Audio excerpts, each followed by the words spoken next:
Rádio Rio de Janeiro, a emissora da Fraternidade, passa a apresentar Luz na Penumbra, programa que leva ao seu coração a mensagem da doutrina espírita.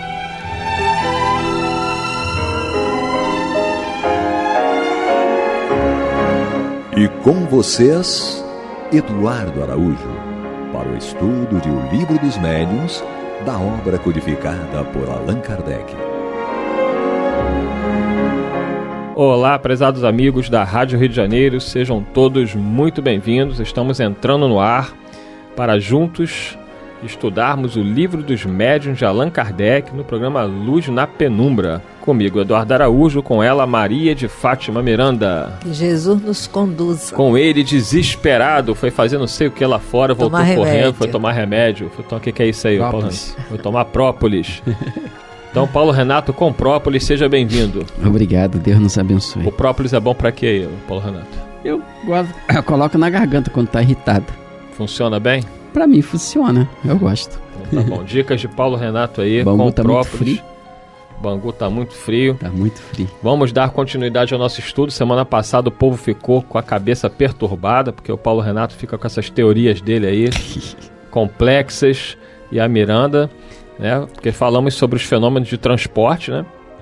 E realmente é um fenômeno muito complexo, envolve questões que os espíritos precisam usar termos que às vezes eles próprios colocam que não atendem bem ao que eles gostariam de nos passar. Tem questões técnicas que eles precisam explicar, mas nós não temos ainda a condição de compreender, porque por mais que a nossa ciência tenha avançado bastante no conhecimento da matéria, né, dos átomos, dos elétrons, dos prótons, da divisão do átomo, da divisão do próprio elétron, enfim, é muito difícil você explicar como ocorre esse fenômeno do transporte de uma forma tão clara quanto eles gostariam de passar para a gente. Então, lembrando que nós estamos no item 96 do Livro dos Médiuns, tá? Que está dentro do capítulo 5, Manifestações Físicas Espontâneas. Então, hoje nós vamos continuar esse estudo, hoje, e acredito que o próximo programa também ainda, falando sobre isso. Nós estamos aí nos fenômenos de transporte. Então, vamos agora para o item 97. Digamos, para começar, que este fenômeno é um dos que melhor se prestam à imitação e que, por conseguinte, devemos estar prevenidos contra o embuste. Sabe-se até onde pode ir a arte da prestidigitação, tratando-se de experiências deste gênero. Porém, mesmo que não tenhamos de lidar com um profissional do ramo, poderemos ser facilmente enganados por uma manobra hábil e interesseira. A melhor de todas as garantias se acha no caráter, na honestidade notória, no absoluto desinteresse das pessoas que obtêm tais efeitos. Depois vem o exame atento de todas as circunstâncias em que os fatos se produzem. E, finalmente, o conhecimento esclarecido do Espiritismo, único meio de descobrir o que se fosse suspeito. Então, isso é uma coisa que Kardec vem sempre falando, a gente tem que estar atento aos embustes, né? Porém, cada vez fica mais difícil, né, das pessoas enganarem aqueles que têm o estudo. Quem não tem estudo, né, se eu for ver um fenômeno químico, eu não entendo quase nada de química, se a pessoa quiser me enrolar, vai me enrolar. Mas se a pessoa tentar enrolar a um outro químico, vai ficar difícil. Fica mais difícil. Porque ele vai... Os cuidados vão ter que ser maiores. Vão ter que ser maiores. Então, o grande segredo de Kardec aqui, ele fala o conhecimento esclarecido do Espiritismo, único meio de descobrir o que fosse suspeito. É interessante que aqueles que rotulam esses fenômenos de transporte como se fosse mágica, porque o próprio Sai Baba recebeu essa alcunha, esse apelido de mágico. Isso. As pessoas diziam que ele era um mágico, porque não conheciam, não viram de perto, não viram os detalhes, não acompanharam. Aqueles experimentadores, à época e depois de Kardec, também alguns deles receberam algumas críticas, porque as pessoas ficavam pensando como um homem de tamanha envergadura cultural, homens de ciência se ocupam com coisas ligadas à magia, à mágica, né? São coisas tolas, superficiais, mas na medida que eles aqueles fenômenos foram ganhando, digamos assim, direito de cidade, com os grandes cientistas, com aqueles cientistas renomados, né, prêmios Nobel, alguns deles, né, nas suas áreas, homens que detinham no seu portfólio, isto é, na sua lista de premiações, detinham dezenas e uns até centenas de títulos, de méritos. Quer dizer, na medida que se via aqueles homens de tanta seriedade e cultura naquelas pesquisas, era indicativo de que algo deveria haver de verdade ali. Não era uma questão de embuste, de mágica. E isso fez com que aqueles homens realmente de ciência, em vendo aqueles nomes na pesquisa, aqueles nomes respeitáveis na pesquisa, eles também se envolvessem com a pesquisa. E depois descobriram, né, que o fenômeno era verdadeiro, com alguns, e com outros eram charlatanice, era falsidade. Mas a falsidade não exclui o que é verdade. Né? Nós não podemos dizer que um fenômeno, seja o que seja falso, porque nós encontramos alguém que falseou. Exatamente. Né? Então, quem busca a verdade sabe fazer a separação adequada e não tira conclusões precipitadas. Eu acredito que alguns de nós já tenhamos essa experiência de fenômeno de transporte em casa, né? Sempre se tem uma notícia de um ou de outro que tal objeto que estava num lugar vai aparecer em outro. Né? A Miranda, quando acontece isso, ela pede a São Longuinho. São Longuinho dá os ela pulinhos, dá 3 né? pulinhos. Diz ela que funciona. Funciona, né? Jesus, nós temos o fenômeno de transporte todo mês, né? Deixa porque ele. o salário chega, se materializa na nossa conta e depois parece em outra conta. Desmaterializa. Muito rápido. Literalmente ele desmaterializa. Literalmente. Morre. Mas nas nossas residências, muitos têm relatos nesse sentido, de objetos que estavam num ambiente fechado e, quando foi procurado, o objeto estava em outro ambiente também fechado. Não, os fenômenos que acontecem lá em casa, sim. Tem uma meia dúzia de patinhas, né? Que conseguem forçar a porta do armário e abrem.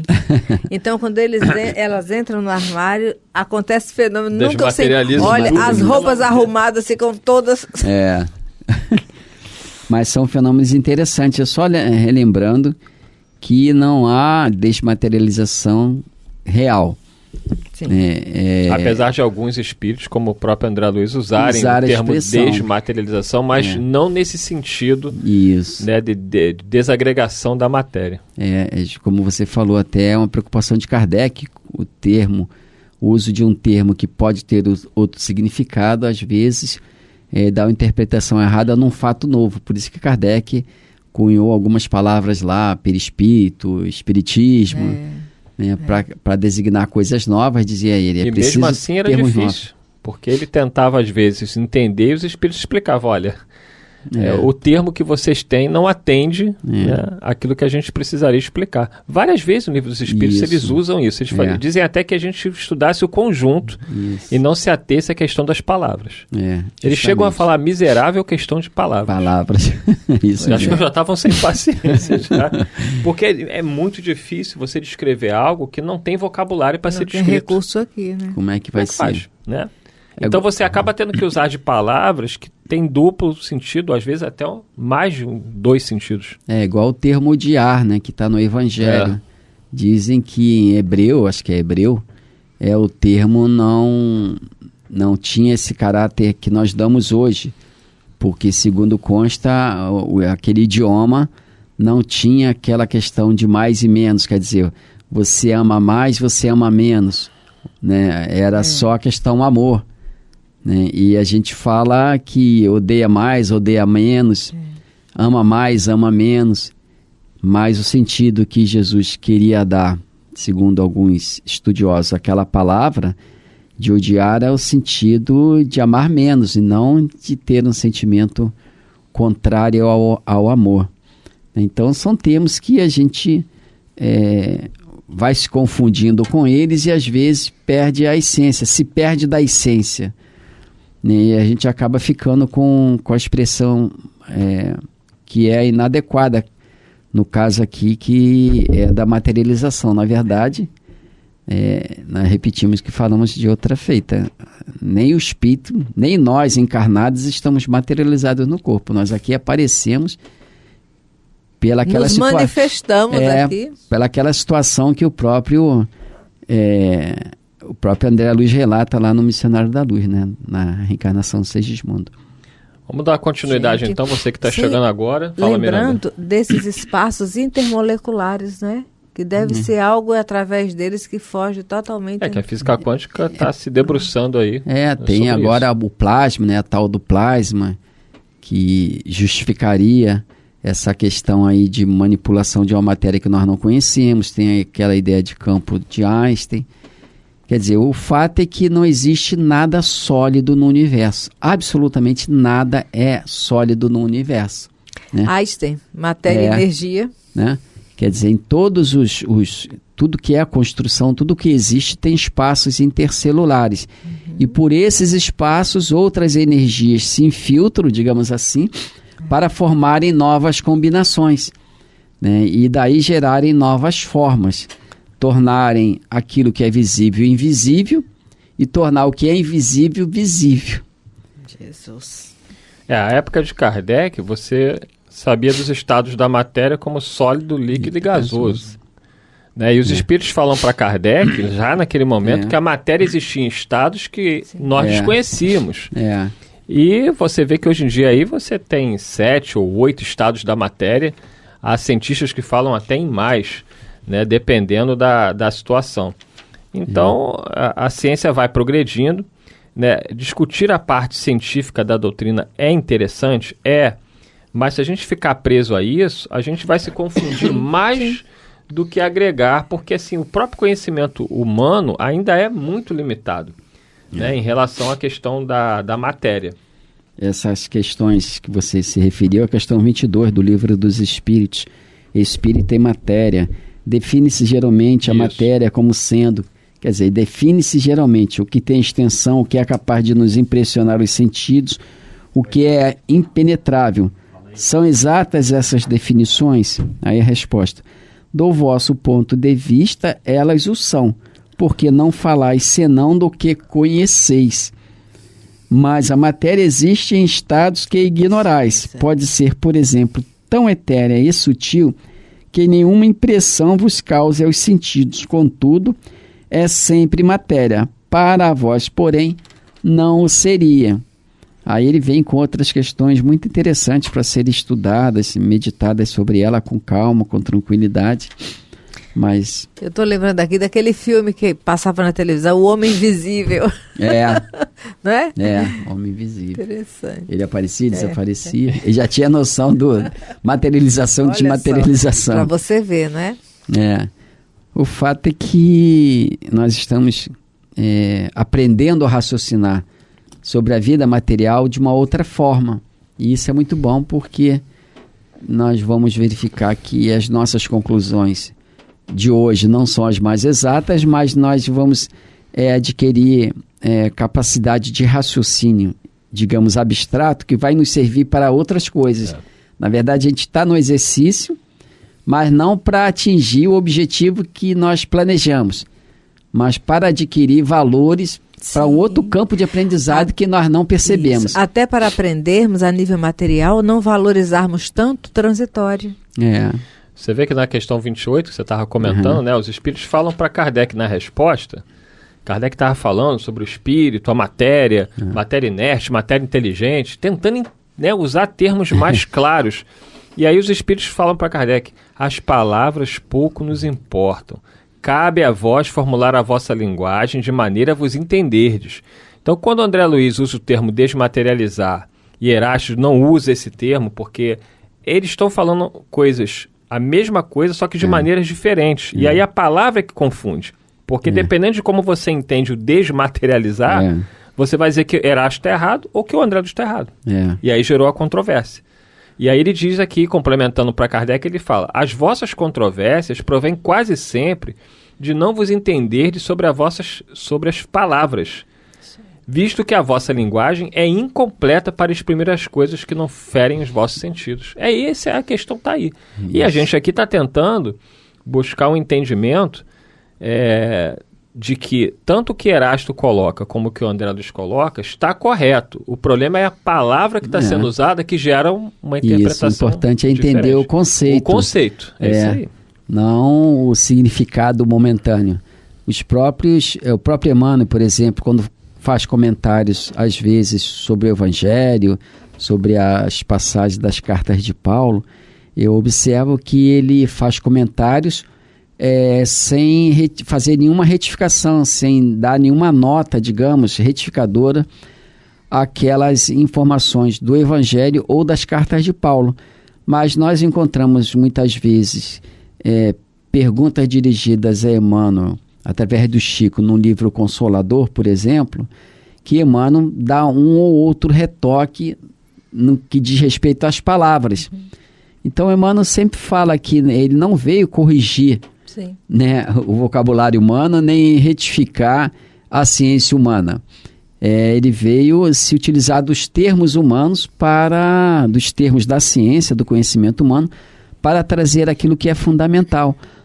Nas próprias obras do André Luiz, o próprio Evolução em Dois Mundos, se eu não me engano, e outras, o André Luiz disse que aquilo que é relatado ali, muitas vezes, é fruto da pesquisa que ele fez dentro dos conhecimentos humanos. Então, ele usa as mesmas expressões para que as pessoas pudéssemos nos entender. Mas, com certeza, na esfera espiritual em que ele se encontrava, a denominação era outra e o modo de abordagem era outro. Então o livro ali é bem claro, ele fala: nós fizemos pesquisa dentro da ciência de vocês, da ciência dos homens, para trazer algo mais sobre essas pesquisas.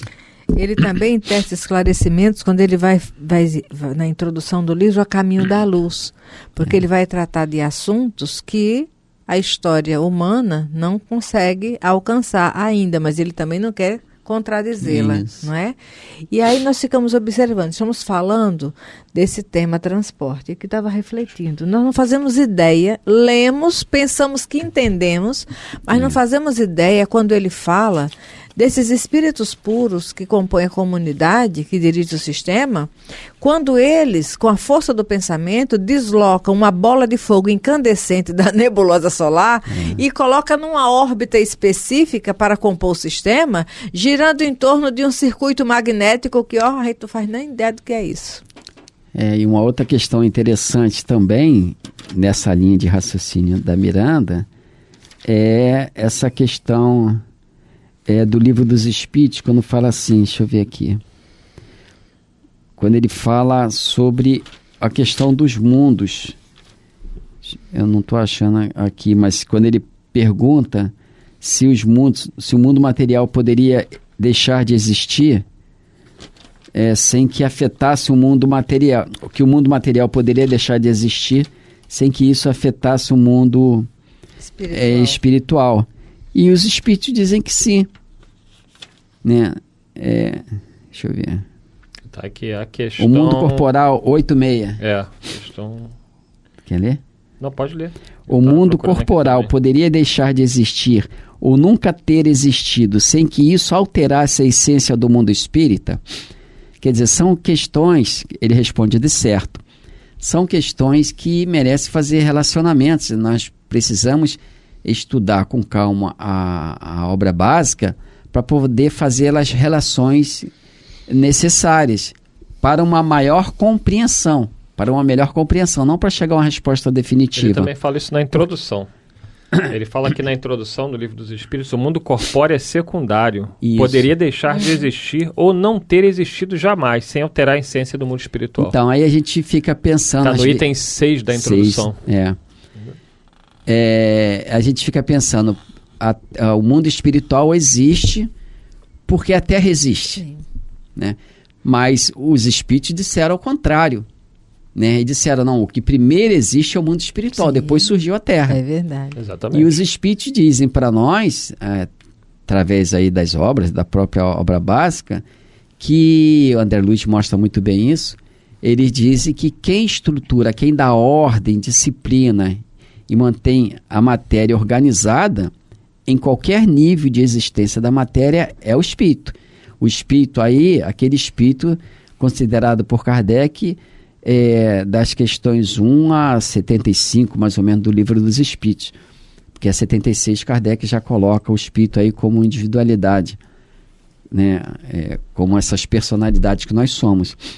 Então, a gente fica pensando que, de repente, essa criação da Terra, ela também está sob uma orientação espiritual, sim, invisível aos nossos olhos.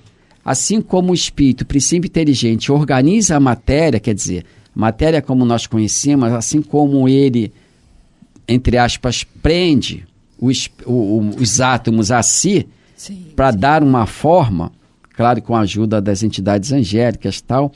Então, nós pensamos o seguinte: essa massa incandescente, essas energias deslocadas do Sol, elas, né, enquanto, entre aspas, aqui material, porque Kardec coloca isso muito bem aqui quando fala sobre espírito e matéria. Então essa energia, na verdade, é isso que a gente chama de matéria, ela foi colocada sobre um elemento espiritual.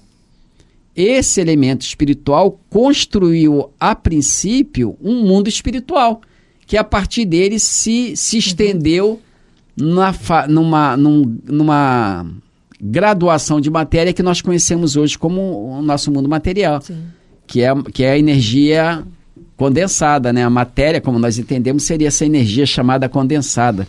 A expressão não é bem essa, mas serve para a gente se entender. Tem esse nível espiritual em relação à Terra e tem essa existência espiritual que transcende a existência da Terra.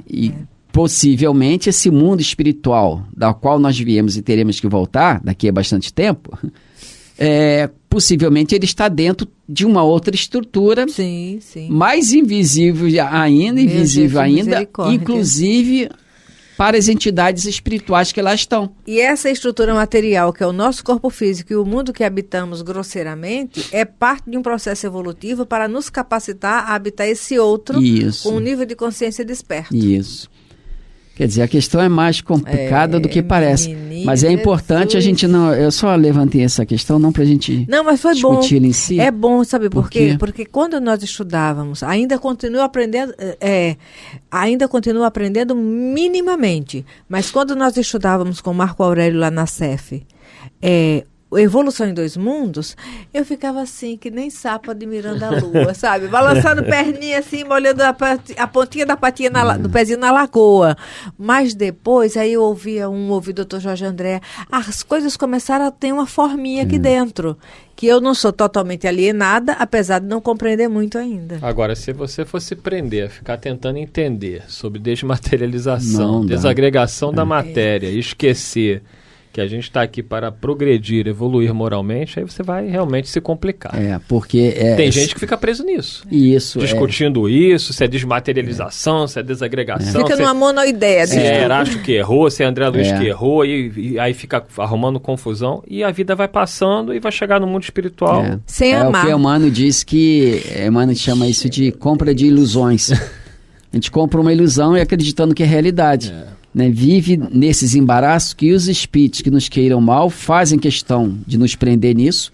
Cada hora eles suscitam uma novidade naquela área para evitar que a gente tome a direção que deva tomar. E brigar por palavras é a coisa mais fácil que tem, porque o que tem é muitas controvérsias de palavras, né, por causa do entendimento que as próprias palavras vão ganhando ao longo do tempo. Agora no campo individual é interessante que a gente estude a doutrina espírita, se interesse, nesses relacionamentos, para que a gente desenvolva uma maneira mais aproximada de raciocinar dessa que deveríamos desenvolver. Porque isso é desenvolvimento intelectual, sem cristalizar em nenhum ponto. E o nosso tempo desagregou e desmaterializou rapidamente. Mas não se preocupem, semana que vem tem mais.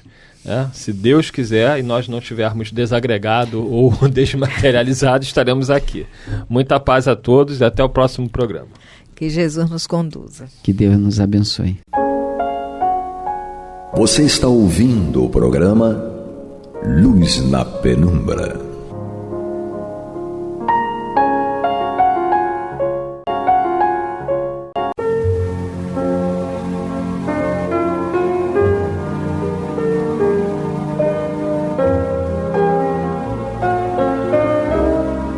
A Rádio Rio de Janeiro está levando ao seu lar e ao seu coração a mensagem consoladora da doutrina espírita, através do programa Luz na Penumbra. E agora com vocês, Amaury Santos e Astênio Oliveira, para comentar os textos da Revista Espírita de Allan Kardec no período de 1858 a 1868. Olá, amigos, olá, irmãos, estamos aqui de volta para analisar a Revista Espírita de 1858 a 1868. Eu, Amaury Santos e Astênio Evangelista de Oliveira, assessorados pelo Pablo. E também lembrando a vocês que se associem ao Clube da Fraternidade 3386-1422. Basta você ligar e dar sua contribuição, tá bom? Astênio? Sim. Falamos dos embusteiros, agora do já padre, do cardeal, do Papa. Papa Clemente XIV. E agora, meu amigo, nós continuamos na revista de julho de 1858 e vamos estudar um texto que Kardec intitulou Uma Lição de Caligrafia por um Espírito.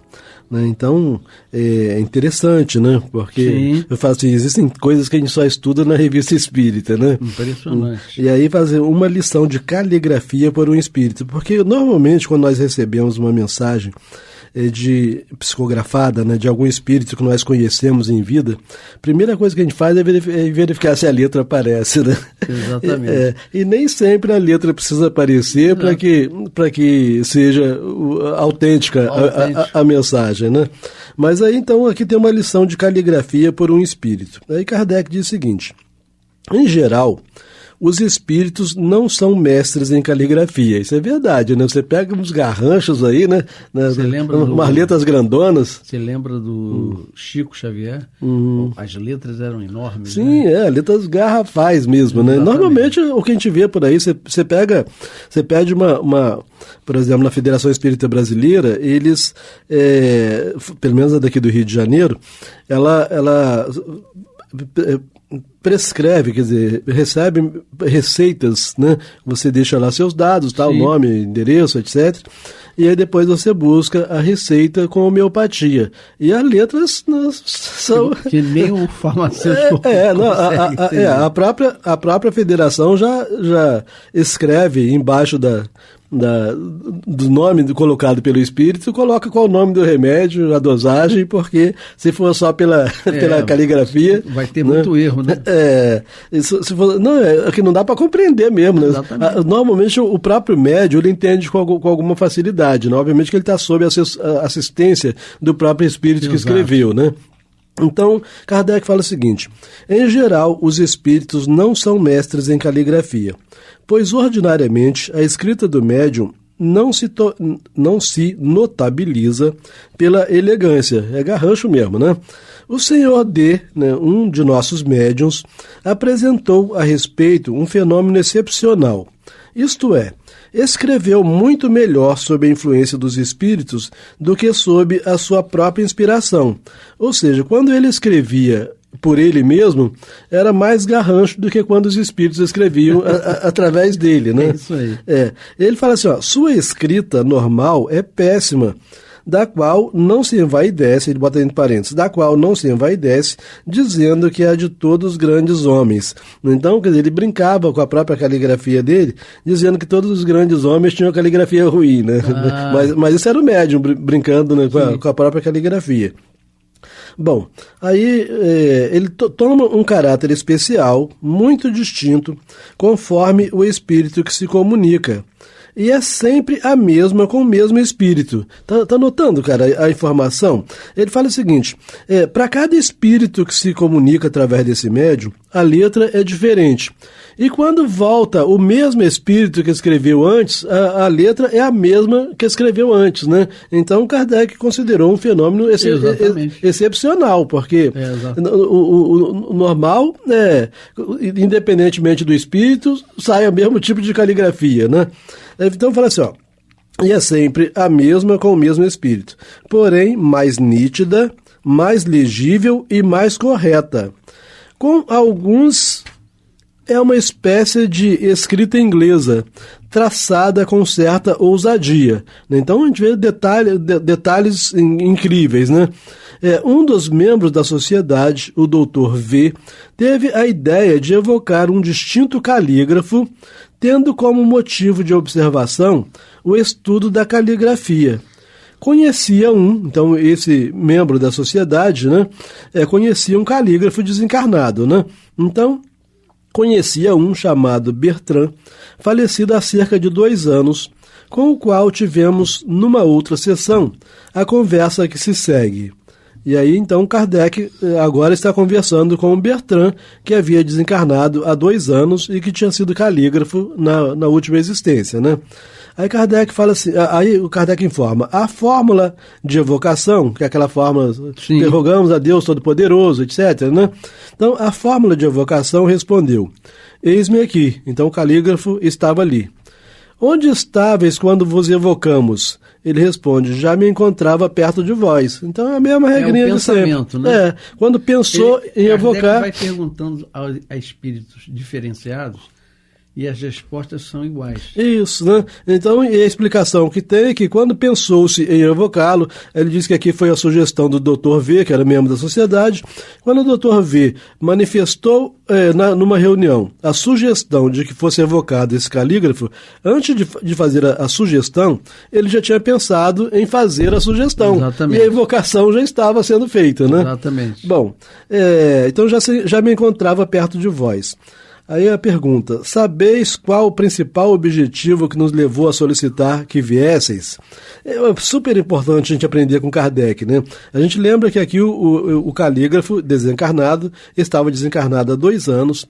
Kardec sabe que normalmente os espíritos sabem o que nós estamos pensando, mas nem sempre sabem, então depende da condição da desmaterialização de cada um. Então Kardec pergunta, sabeis qual o principal objetivo que nos levou a solicitar que viesseis? Então ele ainda não tinha explicado o motivo ainda. Estava perguntando se o espírito já sabia o motivo, mesmo sem eles terem explicado. Ele responde, não, mas desejo sabê-lo. Então ele foi evocado e não sabia por quê. Por que ele estava ali, qual seria o papel, qual a finalidade da evocação dele, né? Aí Kardec bota uma observação aqui dizendo o seguinte, o espírito do senhor Bertrand ainda se acha sob a influência da matéria, como era de supor, tendo em vista a sua vida terrena. Sabe-se que tais espíritos são menos aptos a ler o pensamento do que aqueles que estão mais desmaterializados. Então o senhor Bertrand era um espírito materializado, né, mais apegado à matéria, e ele era incapaz ainda de perceber pensamento, conteúdo de pensamento. Então, para ele, se quisesse falar com ele, tinha que falar mesmo. Né? Exatamente. Bom, gostaríamos que fizesses reproduzir pelo médium uma escrita caligráfica, eu acho aquela escrita bem, né, desenhada, né, incrível, aquilo que eu não consigo fazer. Né? Então, assim, gostaríamos que fizesse reproduzir pelo médium uma escrita caligráfica que possuísse as características da que tinhais em vida. Vós o podeis? Então, como ele era calígrafo, ele tinha essa letra desenhada. Né? Essa habilidade de fazer a letra desenhada. Então, perguntando se ele poderia reproduzir através daquele médium exatamente como ele fazia em vida como calígrafo, né? Vós o podeis? Ele falou, eu o posso. Aí Kardec coloca aqui uma observação. A partir desse momento, o médium que não procede de acordo com as regras ensinadas pelos professores de caligrafia. Ele talvez nem conhecesse as regras, né, de caligrafia, porque existem umas regras que você pode acabar desenhando essas letras, né? Então ele falou assim, a partir desse momento o médium que não procede de acordo com as regras ensinadas pelos professores de caligrafia tomou, sem que percebesse, uma postura correta, então até a postura dele mudou, tanto em relação ao corpo quanto à mão. Todo o resto da conversa foi escrito como o fragmento cujo facsímile reproduzimos. Como termo de comparação, damos acima, lá nesse texto, nesse facsímile, né? Como termo de comparação, damos acima a escrita normal do médium. Então, mais para frente aqui, tem esse facsímile em que aparece a primeira frase era com a letra normal do médium, o próprio médium escrevendo, independentemente da condição de médium, né? Quer dizer, era o próprio médium e não um espírito. A pessoa escrevendo. Isso, a pessoa escrevendo, e não um espírito escrevendo através dele. Exatamente. Então, nesse facsímile, Kardec primeiro coloca a letra do médium, depois diversas frases escritas pelo calígrafo, já como calígrafo, porque o calígrafo ele faz mais diversos desenhos com as letras, né? Sim. E aí tá muito interessante, só que isso aí não dá para mostrar pelo rádio. Exatamente. Né? Bom, aí ele diz assim, como termos de comparação, damos acima a escrita normal do médium. Então, acima que ele fala, acima do facsímile, tá? Prossegue Kardec. Lembrai-vos das circunstâncias de vossa vida terrestre? Ele responde, de algumas, né? Então, obviamente que ele se lembrava de algumas circunstâncias, mas não de todas, né? Poderias dizer-nos em que ano morrestes? Ele responde, em 1856. Nós estávamos aqui em 1858, então, né? 2 anos. Então, realmente, aquele membro da sociedade que disse que ele tinha desencarnado há 2 anos, né? Confirma, né? Ele fala assim, aí Kardec indaga, com que idade? Ele diz, aos 56 anos. Kardec pergunta, em que cidade habitáveis? Kardec estava fazendo aquelas perguntas de sempre para confirmar se era o espírito do calígrafo mesmo que estava ali, né? Em que cidade habitáveis? Ele falou, Saint-Germain. Qual era o vosso gênero de vida? Ele diz, esforçava-me para contentar meu corpo. Ou seja, era materialista mesmo, né? Então, ele dedicou a vida a atender aos prazeres carnais, não é isso?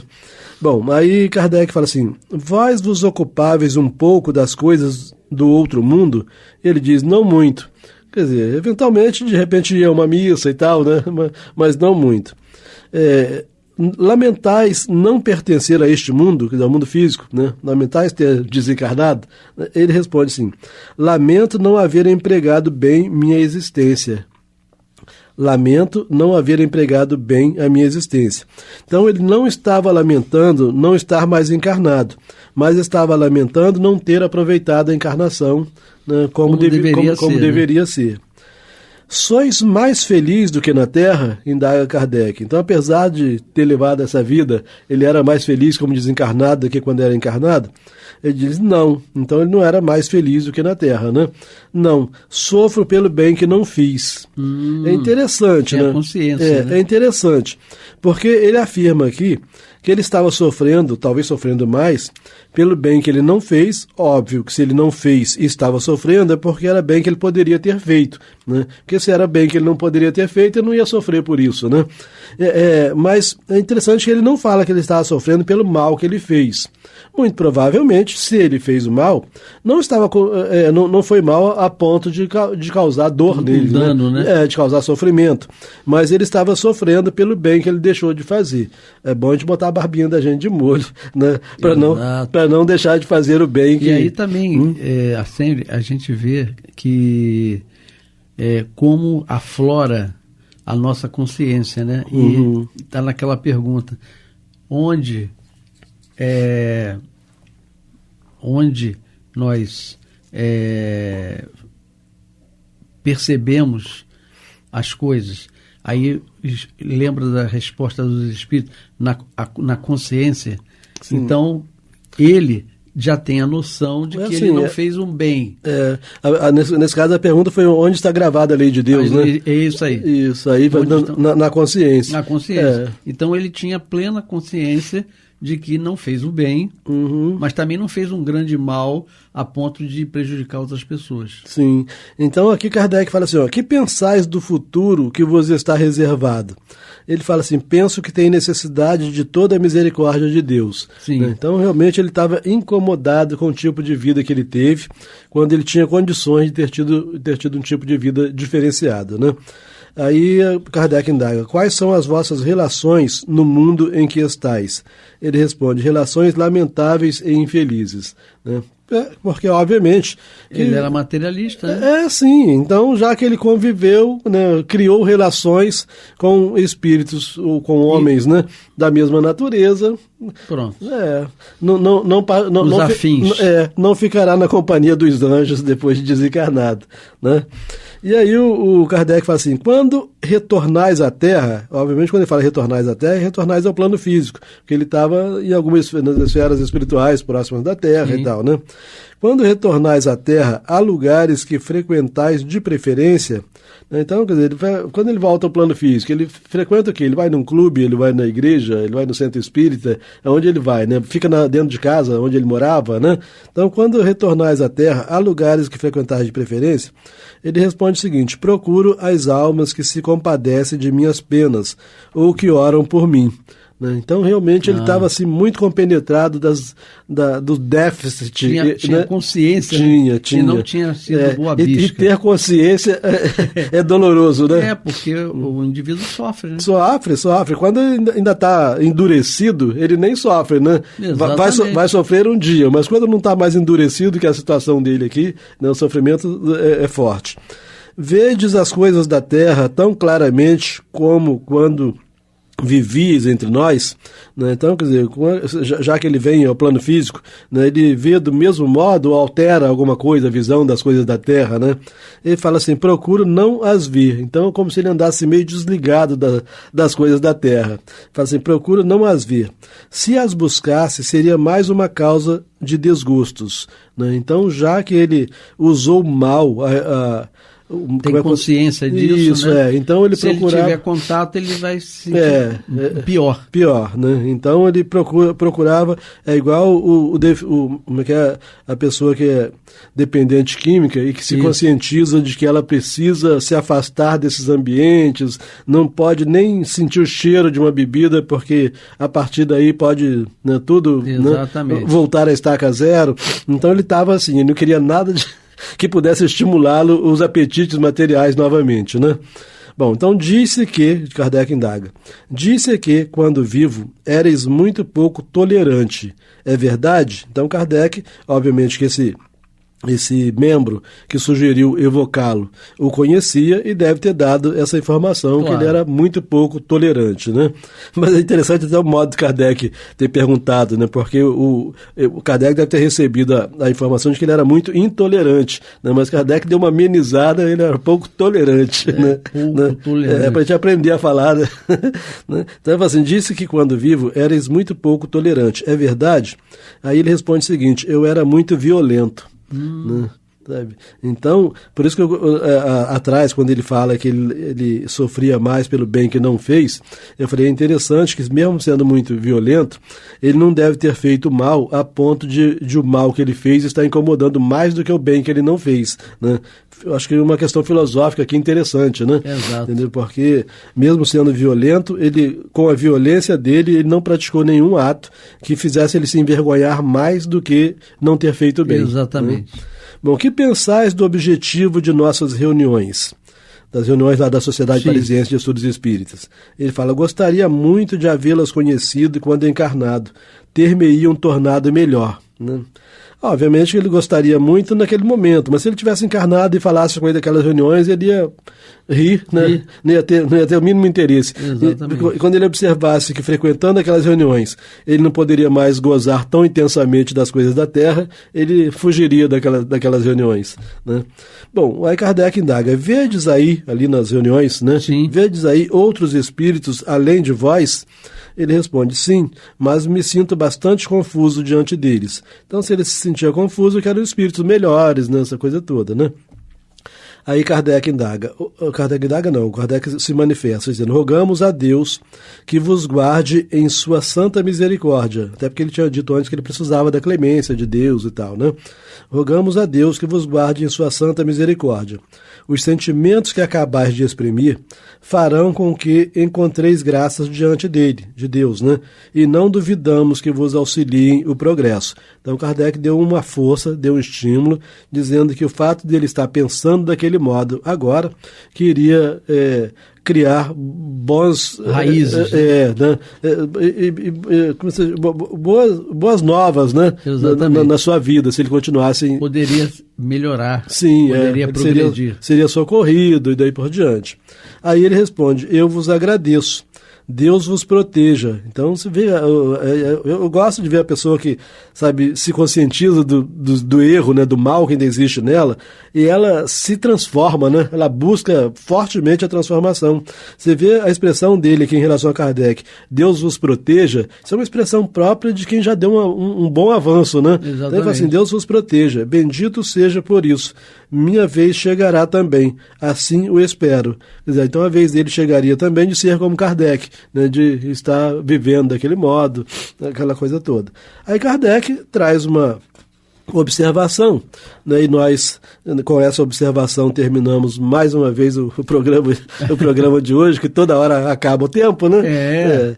Mas aí Kardec traz uma observação dizendo o seguinte: os ensinamentos fornecidos pelo espírito do senhor Bertrand, então a gente observa, ele tinha desencarnado há 2 anos, foi materialista e estava trazendo ensinamentos que serviram para o próprio Kardec, né? Sim. Então, assim, os ensinamentos fornecidos pelo espírito do senhor Bertrand são absolutamente exatos e de acordo com o gênero de vida e o caráter que lhe conheciam. Apenas ao confessar a sua inferioridade e os seus erros, a linguagem é mais séria e mais elevada do que dele se poderia esperar. Então, aquela vida superficial que ele teve, esperava-se materialista, esperava-se que a linguagem dele viesse a ser mais vazia. Entretanto, na hora que ele confessava os erros dele, a linguagem dele era mais recheada, mais profunda. Exatamente. Né? Aí Kardec vai concluindo dizendo o seguinte: ele nos prova uma vez mais a penosa situação daqueles que na Terra se ligaram excessivamente à matéria, né? Então, a gente que tem oportunidade, graças a Deus, de ler, né? De ler, diante de desencarnar, tomar conhecimento da história do outro, aí a nossa história não vai ser diferente, não, né? Então, é o tal botar a barba de molho. Não se apegue aos bens materiais. Isso. Usufrua deles. Mas deixa os outros usufruírem deles também, né? Sabe? Não usufrua sozinho, não. Exatamente. Não é isso? Então, só, aí voltando aqui, ele nos prova, uma vez mais, a penosa situação daqueles que na Terra se ligaram excessivamente à matéria. É assim que os próprios espíritos inferiores, por meio do exemplo, nos dão muitas vezes preciosas lições de moral. É importante a gente aprender isso, né? Porque a gente não aprende lições de moral só com espíritos elevados. Espíritos inferiores também têm muito a nos ensinar moralmente. Porque sofrem. Sim. Bem, terminamos. Chegamos ao fim. Só para informar, né? Depois disso daqui vem aquele facsímile que ele tinha informado. A caligrafia dele. Isso, as diversas caligrafias desse espírito, né, do senhor Bertrand. Né? Vem inicialmente a letra do próprio senhor Bertrand e depois a caligrafia, as diversas caligrafias. Coisa linda, né? Quem puder ver lá na Revista Espírita de julho de 1858, vale a pena. Tá bom? Então, meus amigos, terminamos essa história bonita que fala de um espírito imperfeito, mas que tinha consciência da sua imperfeição e lamentava não ter utilizado para o bem. Terminamos, eu, Amaury Santos e Astênio Evangelista de Oliveira, seguido de Pablo, que acompanha a gente. Não se esqueçam do Clube da Fraternidade, 3386-1422. 3386-1422. Muita paz.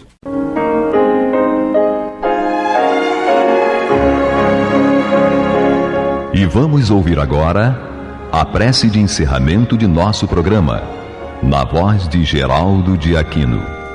Jesus, dá-nos coragem para a luta, piedade para os insultos e misericórdia para as injustiças e ingratidões.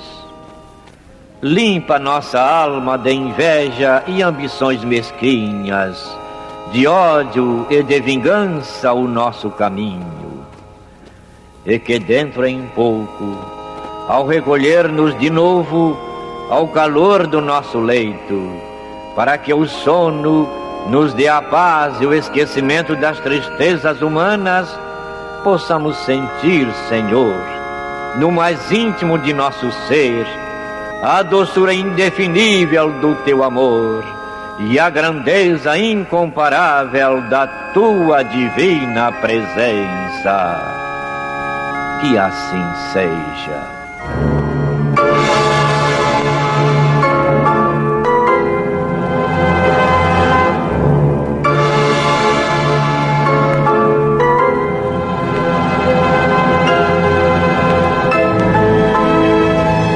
Acabamos de apresentar o programa Luz na Penumbra.